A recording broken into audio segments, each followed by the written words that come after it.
Got the seatbelt's properly mounted and secured, checking the seatbelt for any tears or rips or anything, and that's good. Checking to see if it latches and unlatches. Putting that down. I'm checking my emergency safety equipment. I have a 10 BC fire extinguisher. Make sure that's properly mounted and secured, and it's at full pressure. Checking my 6 spare fuses and my 3 reflective triangles.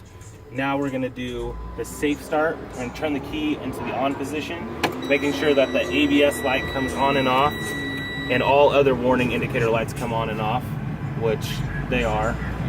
I'm probably gonna wait for that seatbelt light to go off though, for me. There should be a check engine light on it, but I guess it's off now.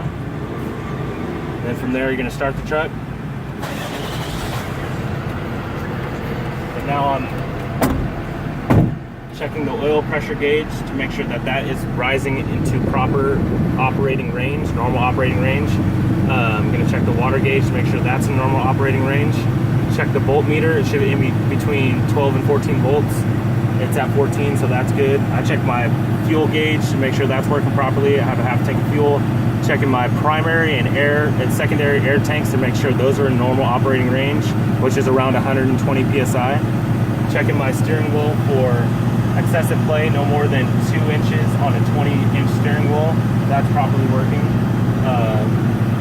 Checking my windshield wipers to make sure that those are working properly, as well as the windshield wiper fluid. Those are working. Checking my headlights. Make sure those are working properly, as well as the high beams. Turn those off. Check my left turn signal. Make sure that's working properly. Right turn signal. That's working properly. Check my 4-way hazard lights.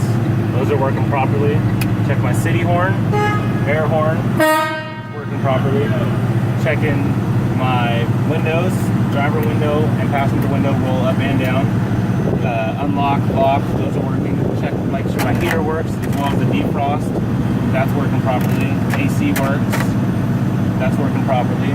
Gonna check my dome lights, the overhead lights, make sure those are working properly. And from there, you gotta check your front window. Make sure that there's no stickers, no obstructions, no cracks, the window's clean. Same with the driver, no stickers, no obstruction, it's clean. No cracks, and the passenger window, no cracks, no obstructions, no stickers. Making sure that the mirrors are properly mounted and secured. Those are clean, no stickers, no cracks, no obstructions. And from there, that pretty much is all the in-cab stuff right there. And then from there is when you do the brake test. And if you pretend that the chocks are there, what you want to do is you're going to want to remove the chocks. So just put it in. Got there. Just take the brake off, back up a little bit, get out, set the brake, undo the seatbelt, 3 points of contact, remove the chocks, put them in the back, in the black box. 3 points of contact in, seatbelt on, turn the truck off, back into the on position, remove the service brake or the parking brake, let that settle in, and then we turn the key into the on position to make sure that the gauges are working. From here we're going to check and make sure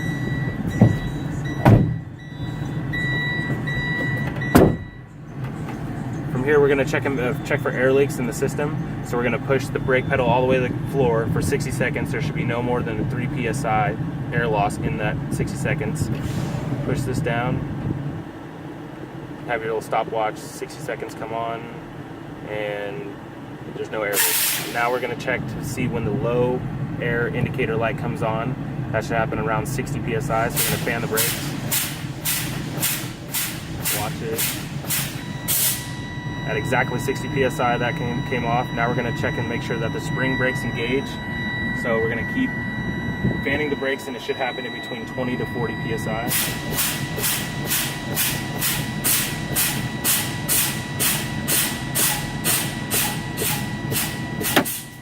Okay, that happened at 20 psi this time. And then from there you're going to start the truck.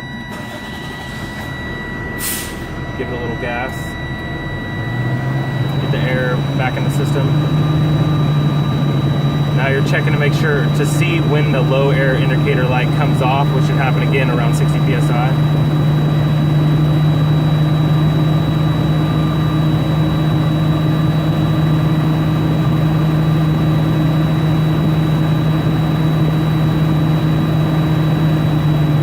at 65, so that's fine. Keep revving the motor until the air governor cuts off. Should happen around 120 psi.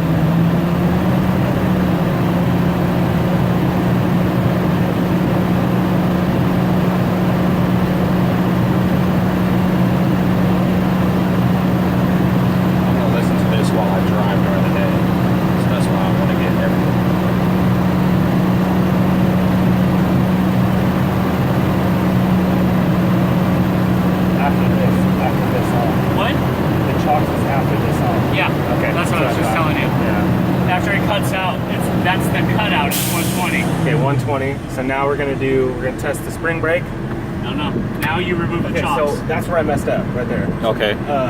So now that we did all this test, then this is when you get the chocks. Right here is when you get the chocks. So that's when you would push this in, reverse, get your chocks out, 3 points of contact, seat belt, and then you come back in here, pull the parking brake, and now that the chocks are removed. Yeah, right? now that's when you do now that's when this starts. So we're testing the spring brake. It's called the spring brake. So put it in drive, pull against it gently. You don't have to even do much. Just pull against it gently. It's not moving. It's good enough right there. Put it back in neutral. Now we're going to test the service brakes. Take the parking brake off. We're going to go 5 miles an hour, and we're going to come to a stop, and we're going to make sure that the truck doesn't pull to the left or the right as we're coming to a stop.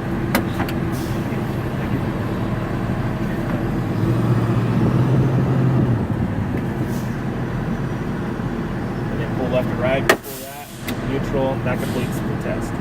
Incab test.